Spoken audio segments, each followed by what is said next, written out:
नमस्कार दोस्तों, स्वागत है आपका अपना YouTube चैनल करियर कंचन में। हम लोग आज पढ़ेंगे बिहार का भूगोल। बिहार का भूगोल में देखेंगे कि बिहार का सबसे पहले बिहार का सब्जेक्ट यानी बिहार का भूगोल में क्या क्या पढ़ना होता है। पीटी के संदर्भ में देखेंगे कि बिहार का बहुत ऐसा क्वेश्चन हम लोगों से यानी नहीं बन पाता है, जिसके कारण से पीटी नहीं हो पाता है।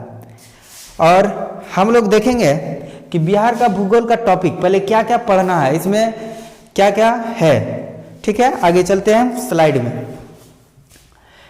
देखेंगे कि बिहार का भौगोलिक परिचय। बिहार का भौगोलिक परिचय यानी इसमें पढ़ना है जनसंख्या, जनघनत्व, कौन सा जिला का जनघनत्व ज़्यादा है, कहाँ का बिहार का जनसंख्या क्या है, बिहार का लिंगानुपात क्या है, ये सब देखेंगे। और दूसरा बिहार का वन्य जीव अभ्यारण्य, बिहार का खनिज संसाधन, क्या क्या खनिज संसाधन है। चौथा की बात करें बिहार की नदियाँ, कौन कौन सी नदी के बारे में चर्चा करना है। पांचवा बिहार की नदी घाटी परियोजना है। छठा बिहार में जलप्रपात एवं झीलें। और सातवां बिहार की मिट्टियाँ।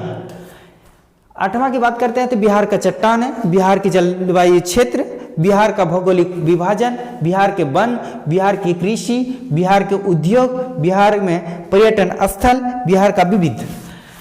लेकिन आज हम लोग पढ़ने वाले हैं बिहार की नदियाँ।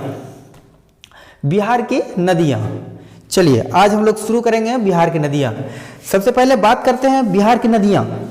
तो बिहार की नदियाँ की बात करते हैं तो बिहार का हृदय रेखा माने जाने वाली गंगा नदी है। बिहार की बात करते हैं तो हृदय रेखा माने जाने वाला गंगा नदी, जो कि हमारे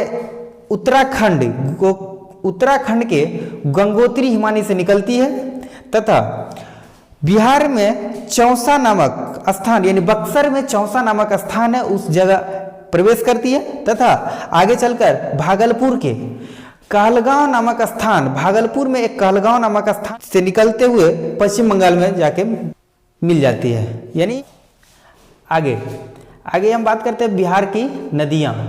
देखेंगे सबसे पहले बिहार की गंगा नदी की बात करते हैं तो बिहार गंगा नदी टोटल लंबाई यानी गंगा नदी की कुल लंबाई 2525 किलोमीटर है तथा बिहार में गंगा नदी की लंबाई 445 किलोमीटर है। जिसमें देखेंगे कि बिहार में कौन कौन सी नदियां आकर मिलती है। उत्तर से मिलने वाली नदी तथा दक्षिण से मिलने वाली नदी कौन कौन सी है। उत्तर से मिलने वाली नदी की बात करते हैं। सबसे पहले हम लोग घाघरा यानी घाघरा को सरजू के नाम से भी जाना जाता है। और ये घाघरा का उद्गम स्थल मापचा चुंगो तिब्बत के पठार से निकलती है। मापचा चुंगो हिमानी तिब्बत के पठार से घाघरा नदी निकलकर सीवान में आकर गंगा नदी में मिल जाती है। आगे गंडक नदी की बात करते हैं तो गंडक नदी नेपाल हिमालय से निकलकर पहलेजा घाट यानी बक्सर के पास एक पहलेजा घाट है। बक्सर के पास एक पहलेजा घाट है, यहां आकर मिलती है। बूढ़ी गंडक जो कि नेपाल से निकलकर पश्चिम चंपारण बिहार के पश्चिम चंपारण में प्रवेश करते हुए गंगा नदी में आकर खगड़िया के पास गंगा नदी में आकर मिल जाती है, जिसकी लंबाई 320 किलोमीटर है। बूढ़ी गंडक की बात करें आगे से मिलने वाली उत्तर से बागमती, कमला, कोसी, महानंदा ये है। बागमती की बात करें तो बागमती शिवपुरी श्रेणी नेपाल हिमालय से निकलकर कोसी में आकर मिलती है। और इसकी लंबाई बात करते हैं, इसकी लंबाई 589 किलोमीटर है। कमला महाभारत श्रेणी से निकलती है, जो कि नेपाल के महाभारत श्रेणी से निकलकर कोसी में आकर ये भी मिलती है। और कोसी की बात करते हैं सप्तकोशी के नाम से भी जाना जाता है, जिसमें ये कोशी का उद्गम स्थल की बात करते थे नेपाल तिब्बत के पठार से निकलती है और सीतामढ़ी के पास यानी बिहार के सीतामढ़ी के पास आकर मिलते हुए प्रवेश करते हुए ये कुर्सेला, एक कुर्सेला नामक स्थान है कटिहार में, वो वहाँ आकर गंगा नदी में मिलती है। इसके बाद महानंदा, महानंदा की बात करें तो महानंदा का उद्गम स्थल दार्जिलिंग से निकलकर किशनगंज के पास आकर बिहार के किशनगंज में प्रवेश करते हुए गंगा नदी में आकर मिलती है और ये इसकी लंबाई 360 किलोमीटर है।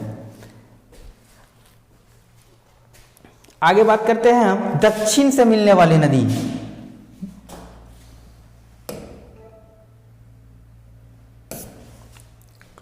दक्षिण से मिलने वाली नदी पहला हो जाएगा कर्मनाशा, सोन, पुनपुन, फल्गु, क्यूल, अजय नदी। इसके साथ साथ देखेंगे कर्मनाशा नदी जो कि कैमूर पठार से निकलकर कैमूर